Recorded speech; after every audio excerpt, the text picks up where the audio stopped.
Hello and welcome to Eye Openers. Wherever you're joining us from, I hope you definitely have something eye-opening to drink. Now, for me, it's still 10 a.m., so I do have some coffee left, which you guys know definitely gets me going and brings in great insights. But to help me with insights today, I have Rick Friedman joining me. Thanks so much for being here, Rick. My pleasure. And I think that you are drinking coffee as well, right? Okay. Tell me a little bit about your mug of choice. My mug of choice is of course, my superhero mug from the DC universe, which has all of my childhood comic book heroes on it, and lets me be, as my wife says, maintain my status as a man-child. So that's just part of my charm or lack thereof. I like your wife. Let's get her on here. I declined that request. So tell me about what's in the cup. So some people are really into their coffee. So tell us about it. So what's in my cup is some very basic Peet's Coffee Major Dickinson's blend. So it's a bit of a story. About 2 years ago, I relocated from Silicon Valley to Utah for, the goal was for 6 weeks to ride out the pandemic, and it's now 2 years. And in my storage unit is my high-end coffee maker and my high-end coffee grinder. So I keep fooling myself that I don't need to replace those, but it's getting about time. So it's just been the ground Major Dickinson's from the grocery store that I can get easily. And I think I'm about at the point where I'm gonna bite the bullet and say, even though my nice grinder and coffee maker is in storage, I'll replace them and move back to rotating through some more interesting coffees. Okay. Well, maybe I'll send you a bag from Santa Barbara here. I've got handlebar coffee roasters in my cup, and I am so impressed with how they roast, and just like they've mastered that McDonald's thing where you can smell it like from the parking lot, and it's just like bringing in the masses. Like, oh, I must have that coffee, that amazing smell. But I definitely love a good, cup of Peet's too. They definitely have it going on there. So to each their own. Easy to get in rural Utah, it turns out. Yes, so rural Utah, yeah, that's what you're working with. So we got to meet you where you're at. Now let's talk a bit more about. Let's give you a formal introduction here, right? So people know who the heck is Rick and why should we be listening and what are these insights that we're going to gain. So tell us, just let's bullet your story. Tell me your story. So going from current to back, I'm the CEO of Anilix, a company that's been around since 1998. And we are telecom expense management experts. What that means is you're being overcharged. We're going to guarantee that by some flavor of your telecom providers as a corporate customer, probably as a personal human too. And we come in and fix it and take a percentage of the revenue. Been doing that since 1998. Prior to that, I was a partner in a boutique consulting firm where we would consult to telecom companies about their upcoming product releases, their strategic planning efforts. So we would run business cases for all sorts of newfangled, crazy products. Like, I'm going to date myself, like this thing called video on demand, or this thing called high-speed internet. Things like that. We would run the business cases for various telecom companies or consortia of telecom companies. And then before that, I was a consultant for one of the, at the time, Big Eight. And before that, I was a business school student having a great freaking time in Evanston, Illinois, learning, screaming, having a blast. And just since then, everything has progressed. On the personal side, I have 3 daughters. So stressed out CIOs have nothing compared to 3 girls in middle school at any given time.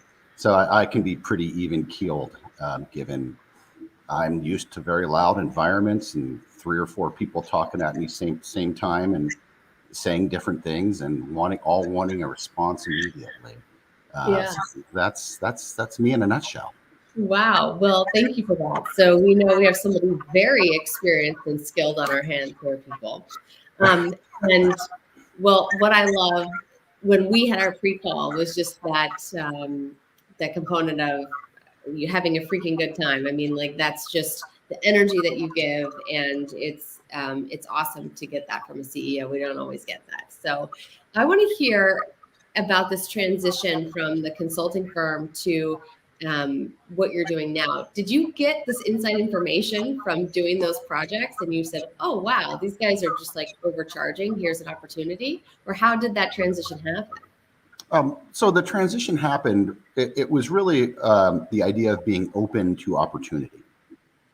A friend of mine had peeled out of the Big Eight and started a consulting firm, and he was trying to convince me to join him and be one of the idiots, as we used to call ourselves, the idiots who ran a consulting firm. And I was resistant, and then finally I said, "Yeah, I'll do one project with you," and then I was hooked.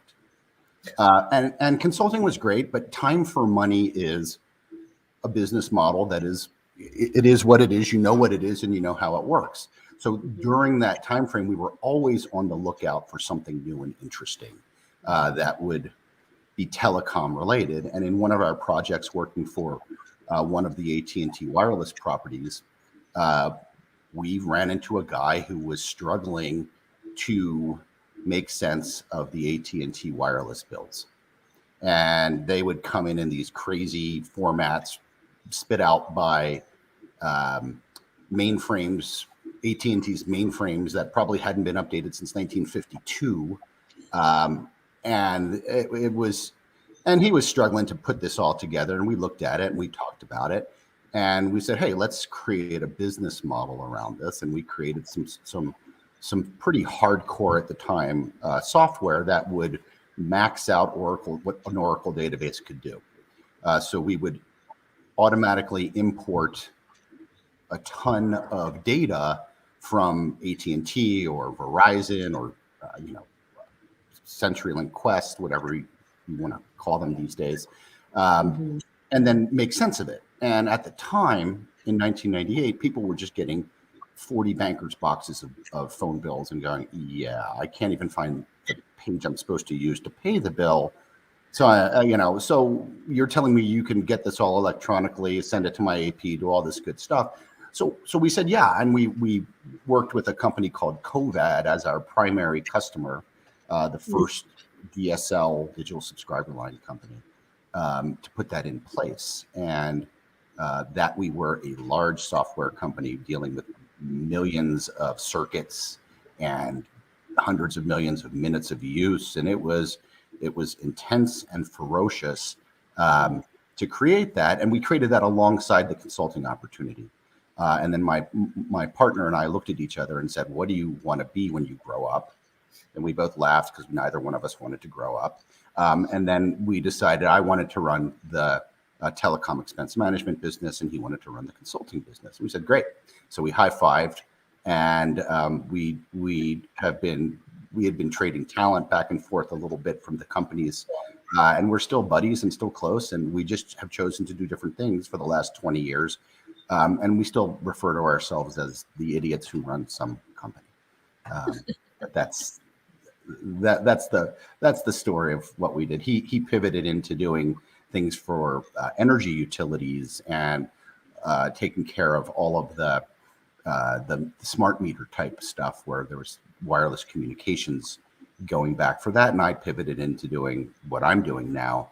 And that it was just simply both of us being open, always looking for what's next. How are we gonna keep ourselves entertained, make money, do something interesting, and have a new challenge. So awesome. That's how the pivot worked. Good. Or the first pivot. Right, your first pivot. I love the honesty around what do you say, two idiots running these businesses, because that's the whole reason why I have this show, is that so many people struggle in isolation because they feel like everybody else has it all figured out except me. And I don't want to be the idiot asking the questions. And I don't want to be the idiot, talking about how much I'm struggling. But really, that I want to change the conversation around entrepreneurship, that there is this dark side to it, that their struggle is natural and it's actually, imperative in order for growth and evolution of your business. So thanks so much for your honesty there. But I'm certain that it's not total idiocy here, because you've been in business for over 20 years. There's got to be some stuff you're doing right. So in order to get to some of those stories, I want to first hear about if you and I were to speak 3 years from now, like I call you up on some telecom service and you say, wow, it's so great to hear from you, Brittany. I can't wait to tell you about what we've accomplished over the last 3 years. What would you be so excited to share? Well, what I would be excited to share was that our revenue quadrupled, quintupled, based on changing how we sell and changing how we collaborate. Mm-hmm. A lot of what we do now is direct sales, or direct sales through what we call sales agents, folks who we've worked with before, contracted with, who make referrals for us and receive a percentage of revenue. Sure. And what we've really been looking at is partnership opportunities with other types of firms that are tangentially in our business. Call them cost management companies that may focus on, waste removal, may focus on electric utilities, may focus on components of HR. There's a long list of 40 different things, and some of them are quite self-sufficient and some of them are not. Our ability to team up and collaborate and expand our pie beyond, this is my pie, it's worth X, his pie is worth Y. If we start actually collaborate, it's not X plus Y, it's more than that. And it's really finding people with the mindset that enjoy being part of a team, enjoy trading clients back and forth, and can create that trusting, collaborative relationship that allows us to really have a bigger pie for all of us. And there are people who will raise their middle finger to us and say, no, I'm not working with you. And then there are people who are like, that sounds like fun. Can we meet on a ski slope and a ski chair and discuss this? And the answer is always yes. Or a mountain bike trail, or a hiking trail, or at a wine bar. Sure.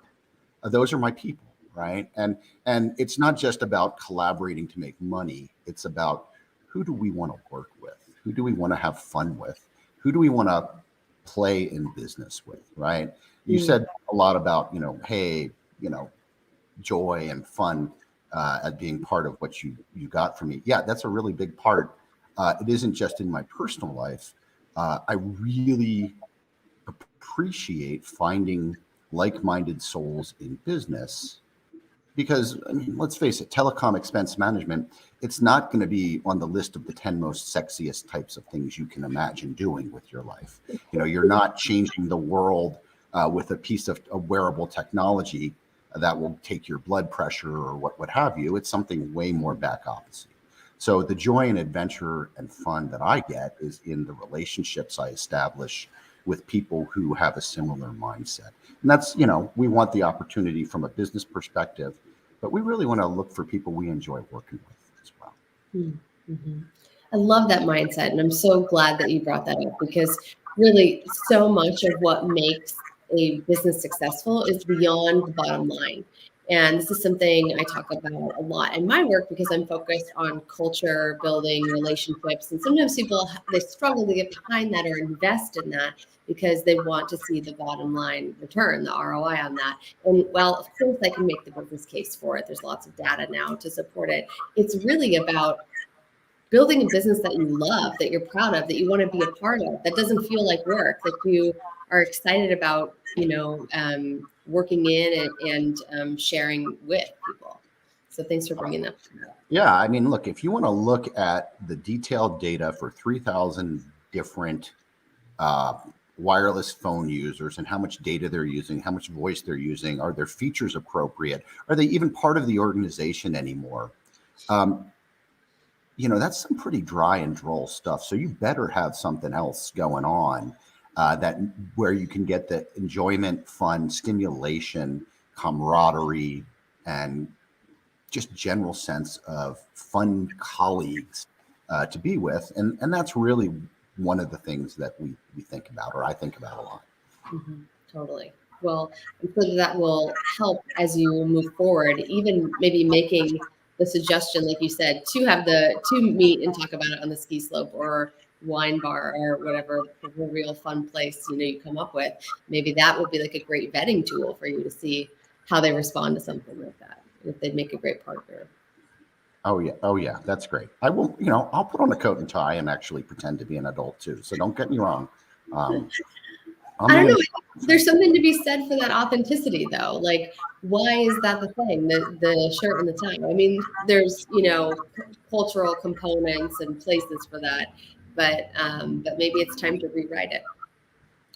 I agree. However, when we're walking into a law firm, a white shoe law firm, who is deeply concerned about your professionalism and whether you're going to treat their data with the appropriate care and privacy concerns, maybe I can be, not be the man child, but be the man for a few minutes and have that conversation. And then after we get to know each other, we'll have our next meeting at the wine bar or on the ski slope. Figure it out from there.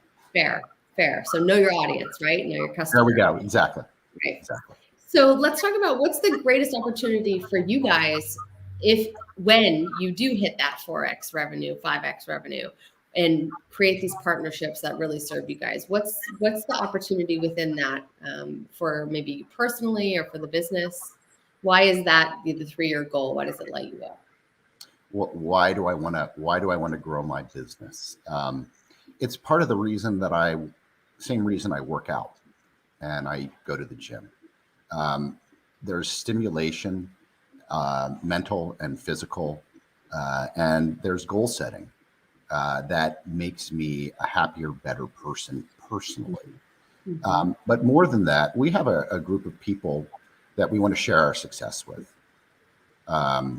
My president of my company is a guy I've known since I was 18. He was the president of the fraternity I joined as a freshman in college. And we decided about 5 years ago to start working together. Mm-hmm. And a lot of people who I have as referral partners, sales agents, are people I've known for a long time. And people who I would love to share the wealth with, so that when I succeed and we succeed, we're all going to the bank. The joke I have is, hey, listen, when you buy a yacht, can I be one of the first people to ride on it? And they're like, Rick, I'm not buying a yacht. I'm like, okay, fine. But if you did, would you let me? So a lot of the goals really are about the community that we want to create and the abundance we want to create within that community. So it's sharing the wealth. It's being not just happy personally, but happy with my crew, my group, my people. I love that. There's a lot of that's out that I think about. So yeah, that's awesome. So let's talk about, what is the greatest challenge within that, right? Because if it was that easy, we would just do it and we wouldn't have to be talking about it 3 years from now. As part of the show, I really focus on highlighting what is the challenge, what you're working on, what you haven't quite yet figured out yet, to really provide an example of what it's like to be in the thick of entrepreneurship and trying to solve these problems and not pretend like it's rainbows and butterflies and everybody has it figured out. Absolutely. So let me try and give you a really short and sweet version of what we're selling. I'm going to come to you, Brittany, and you're a CIO and you're spending $10 million a year on telecom. And I say, you're being overcharged in these 3 ways. And we're going to come in and we're going to save you 20 to 40% of that number. So $2 to $4 million. Wow. And by the way, it's not going to cost you any money up front. We're just going to take a percentage of it. And by the way, it's not going to take your team a lot of time. It's really us doing the work. We'll report into you. Yeah, there's some setup of, 10, 12 hours from one of your teammates and one of the people on your team. And then after that, it's, 2 to 4 hours a month. So the way I describe that, I shorthand that, I am selling magic fairy pixie dust. Most CIOs look at that and they go, thank you. That's so nice to hear from you. Right? Unless you have a warm intro and some references, even the case studies, they're like, I hear people promise me stuff like that all the time. So we're selling something that is, it hits the skeptical button on, especially on CFOs and CIOs. Lots of skepticism that you can do that. Lots of skepticism, even though we may have quite, I've got 23 years of a track record at this point. Right. Yeah. So we still hit that skeptical button and the people will say, hey, all right, so what's my biggest challenge? How do I overcome the magic fairy pixie dust problem? What in my communication can I do differently? And who in my communication can I do it differently to? So obviously putting 1,000 people into MailChimp and sending out some big, large mailing gets me exactly what you would think, which is a big, fat, small bill from MailChimp every month for $18 or $20 or $50 or whatever the number is. I don't know. What I need to do is be really targeted in my communication, who I'm communicating with, and what channels I'm communicating with. Through, or what channels I'm communicating through. I'm sorry. And so for direct communication, it's very obvious to us. Our biggest challenge is getting a warm introduction from someone, a CIO or CFO, trusts and will believe, and goes, yeah, look, this guy's for real. He's not an actual idiot. He just calls himself that every now and then.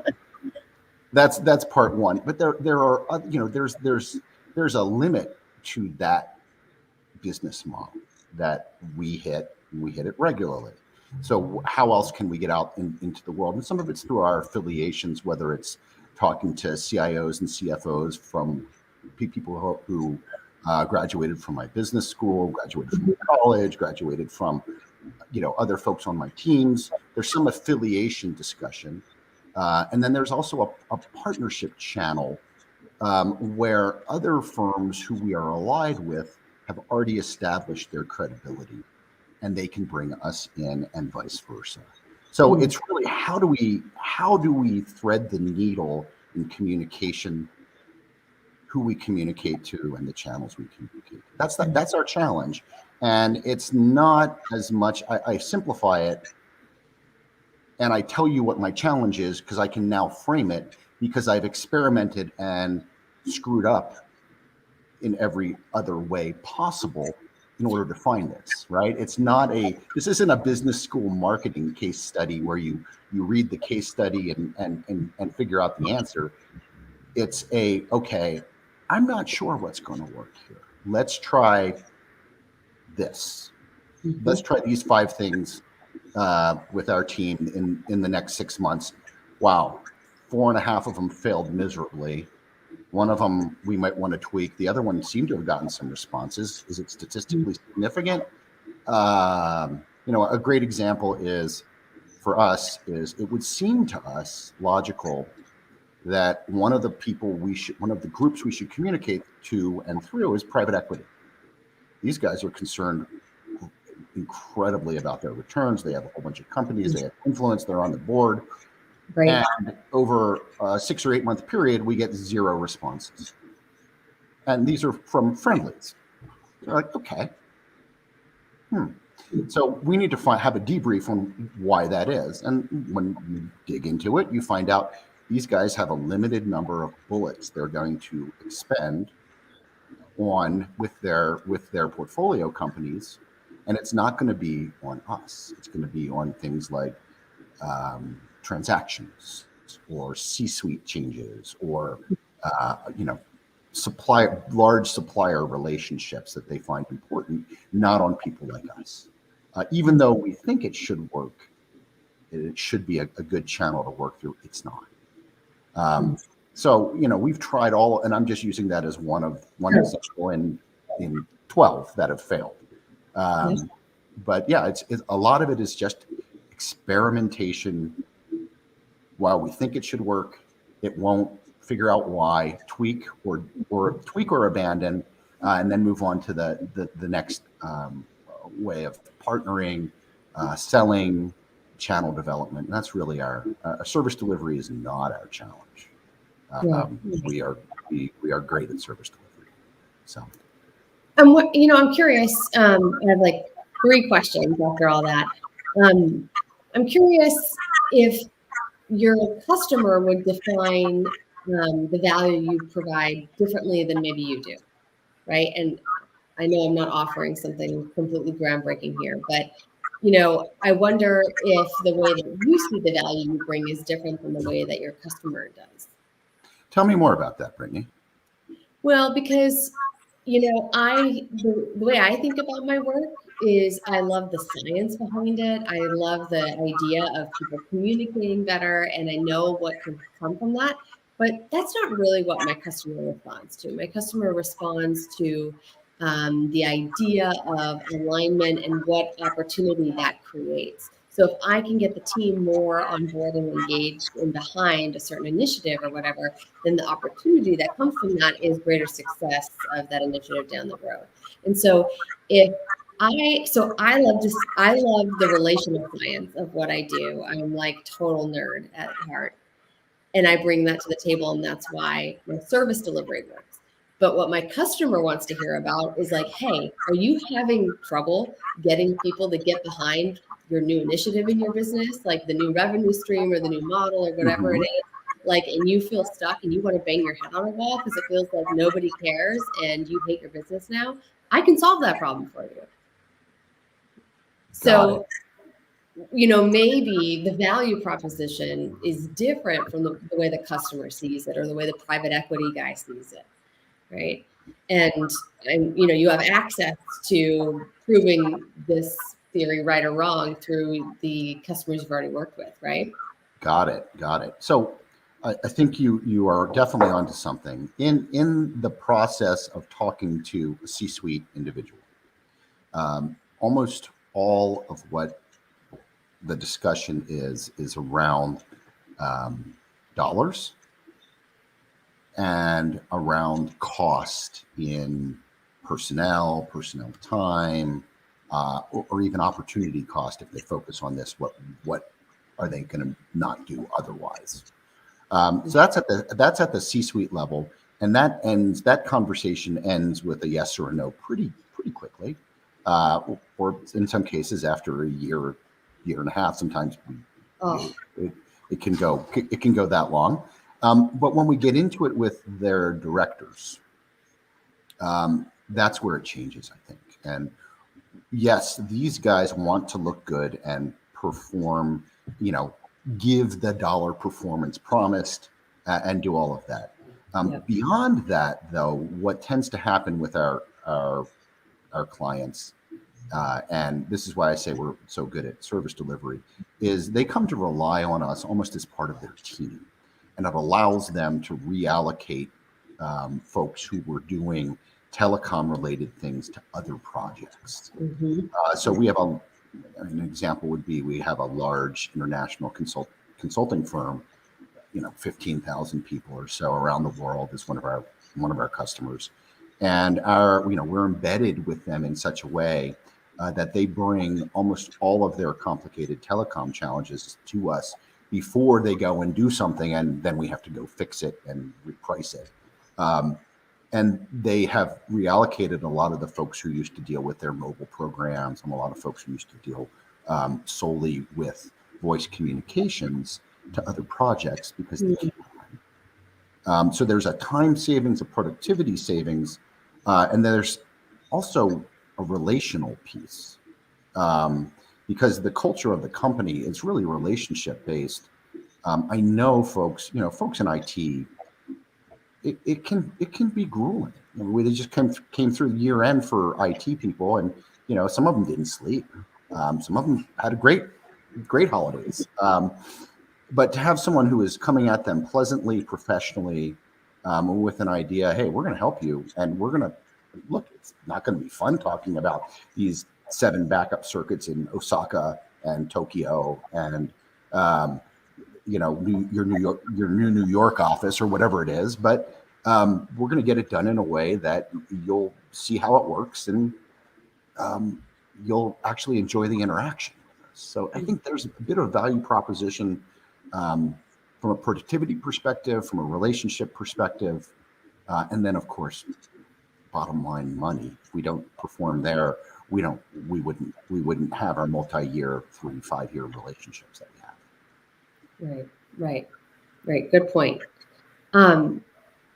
Yeah, there's certainly other ways that you bring value through that relationship, but also maybe through other relational opportunities from your network and whatnot. I wonder if maybe that's even like an interesting value proposition as well. Like who else you can bring to the table that might be interesting for them if they're in that mindset of the cost savings. And you had mentioned that, like the waste management companies. Yeah, I think you're hitting the nail on the head here. That's exactly the direction we're moving in right now, which is, hey, we just saved you $900,000 on your telecom over the last year. We have in our network people who will take a look at your electric utilities, at some of your HR spend, some of this, and these other 5 things. Now that we've proven ourselves in, I think this is of value to you. And that's really the direction we're looking to move in. Cool. So, yeah.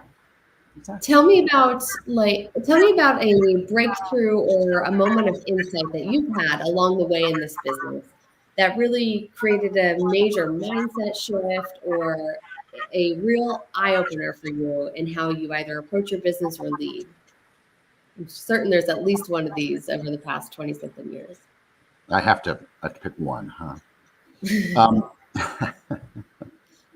So I have been, I don't necessarily do this as much as I have in the past, but I have been a personal development junkie, looking at where can I get insights into how I operate, blind spots, things I don't know that I don't know about myself. And one of the things I didn't really know about myself until handful of years ago was that I had an underlying conversation going on that said, I'll shorthand it for you, but it's people will let me down and I must therefore do it by myself anyway. I may as well do it by myself anyway, because somehow, somewhere along the way, something's going to go wrong. And it's just not true. It's just not true. Maybe it was true when I was 12, but it's not true. It's not true in my marriage. It's not true in my business. It's not true in my family. Quite the opposite is true. So when I pull that conversation out and look at that little stinky thing and try and throw it in the garbage where it belongs, I can begin to really rely on my team, on my clients. It's not a solely business insight. It has business implications. The president of my company, who I mentioned, who's known me for, I'm not going to admit how old I am, but it's a lot of years. Really, once just took me to task and said, "You seem to be humoring me in this area and this area, and you're not really. You're kind of going through the motions. You're not. These meetings that we're having are meant to be, jet fuel for the company, and you seem to be not really participating fully." And I had to look at myself and go, "Oh, there's that conversation again. I need to get rid of that. This guy is smarter than me. He's got unbelievably great experience. He's a great human. I've known him since he was 19, 20 years old. Hell yes. You need to actually pay attention to every damn thing he says. You need to learn to rely on people and not pretend and believe that you're going to get it all done as a solo dude, which can be a default of mine when I'm not paying attention. So the rule is pay attention to how I'm operating as a person, and that's been a really helpful and great conversation and great relationship tool to engage with. Right. I mean, that is such a powerful message. So thank you so much for sharing that.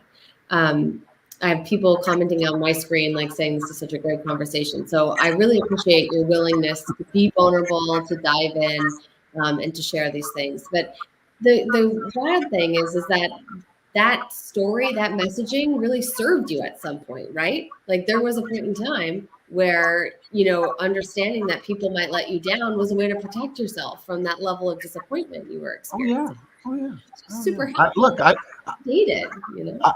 I can give you evidence right now on both sides of this story, right? I can give you, a 20-minute talk on evidence on why people have in the past let me down and why I should just do stuff by myself. And I can give you an even longer talk if I were to focus on it, on why people will not and do not. It's really the evidence you look for that you find. And if you're open to considering that you're wrong, like I said, I call myself an idiot, so I'm going to be wrong a certain percentage of the time. And if you're open to looking for that, then you have some opportunity for personal and professional growth beyond what one might expect. So that's my perspective. Right. And when you stop and you really create the space to examine, like, gosh, how is this narrative helping me, or how is it maybe hurting me? And to understand that that's fluid, that's going to change at different moments in time is super important. So we actually have to stop and reassess what the narrative is doing for us, what the story we keep telling ourselves, what is it doing for us, or what is it not doing for us? It's super important. But it might have been something that, well, we hold on to things because they're familiar. So it's like, oh, I know that story. Like, I know that person. Like, let me just keep that right here. So it's familiar. It might not be helpful to us, but we hold on because it's familiar. But we have to remind ourselves to stop and reassess. Adam Grant just did a lot of work on this at UPenn at Wharton School of Business, and he was talking about the necessity of rethinking. It's okay to change your mind. It's okay to, put a different stake in the ground as you grow and evolve and become essentially like a different person than you were 20 years ago. It only makes sense that you'd have perspective. Yeah. The thing that I would add to that is it's in the recognition of it in the first that it actually is a conversation as opposed to that's the way the world works, right? And when you recognize that this is my conversation, there may be appropriate times to do it by yourself because the person we're going to rely on ain't reliable. and the pause that you mentioned right there to make that assessment and go, yeah, I'm not in my default world. This isn't the way the world necessarily has to work. Do I want to do this solo, or do I want to create a team, rely on my existing team? What's the most effective way to do this? That conversation is incredibly valuable. Right, totally. So in this crazy busy world that we find ourselves in, what's the best advice you would give to another entrepreneur who is maybe struggling to create that time for that level of reflection or create that space to have these conversations with themselves or a reliable person? I think what I would say is there's not a distinction between your personal life and your business life. Who you are as a person is who you are as a business person. So start with who you want to be. Look, being rich and successful doesn't change who you are as a person. We all know plenty of very, very rich, unhappy people. We also know some very happy people who have not had the degree of success. Start with yourself. Who are you? Who do you want to be? How do you want to spend your time? I want to spend my time joy, adventure, connection.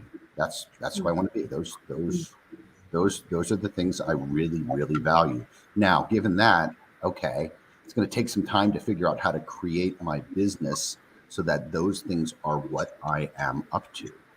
And if I can do it with telecom expense management, I mean, come on. That's, like I said, an unsexy industry. Um, these guys can create their dream within their business, or if their business is structurally not set up to do that, fine. If they're a family, their goal is family and time, quality time with loved ones and colleagues, and you're in a business that sells hours. You're a consultant for a big consulting firm, and you work 70 hours a week. Structurally, you can't pull that off, right? So but it starts with who you are, and then the job follows. Mm-hmm. Wow. Even if it's hard to make the transition or recreate it, the job follows who you are. Mm. So starting with that personal level of awareness. Personal level of awareness, however you get there. I'm sure you have more knowledge about how to get there. There's 75 different tests you can take that tells you where you fall. There's 35 different personal development programs. There's corporate psychology. There's everything. The world is your oyster. Pick what works for you as a person, decide your values, and then create around that. And if your business is inconsistent with your values, there's nothing wrong with that. Right. Just adjust or don't adjust. Right. Do it consciously, right? Right. So I'm a total behavioralist. So I believe in exactly what you just said. I think so much of the, I guess, disengagement or disinterest or really like depression around entrepreneurs who aren't happy with their business has to do with that dissonance that exists between their values and the lived experience in their business. And if you can create better alignment right there, right, you can dissolve a lot of those not good feelings that you have when you enter the workplace. Yeah, I think if you're looking for your work to validate who you are as a person, that you're a good person, that you're smart, and that you're successful, that's a never-ending ladder to climb, because there's always going to be more success, someone more successful, someone more what have you, any of that. So it's a never-ending climb up a very steep hill. So I just start from the other direction. That would be my message. Of course, really great point. I have the ability to say that now, having struggled through the 90 hours a week at points in time and going, no, I don't want to do that. No, thank you. Right. And just realizing that wasn't aligned with the connection and the joy and the adventure parts of you that really light you up no matter what the dollar amount is, right? Yeah. Exactly. I love that. Well, I'm so appreciative of all of these insights, all of these little eye-openers that you shared with us that hopefully the audience and the listeners can take with them, even if just one, practice implementing it and see the kind of impact that it can make. It's super valuable. That's great. And if any of your listeners would like to get a hold of us, you can find us on the web at anilix.com, ANILIX.com, and just feel free to reach out and LinkedIn connect to me if you can find me among the 10,000 Rick Friedmans on LinkedIn. So. We will make sure, no matter which platform that people are viewing this on, that your correct website gets put into the show notes so that people can reach out if they need to. And guys, I also happen to know the correct Rick Friedman, so you can also reach out to me. A lot of people have minds that are seeing this, so I'll get you guys together. So lastly, thanks again. I really appreciate all the moments of insight you shared, the vulnerability, the willingness to share the challenges. It's really how we all learn and how we all realize that we're not in this alone. So thank you to all of the rest of you guys joining, listening, and gaining insights from what Rick shared. Until next time, guys, have a great one.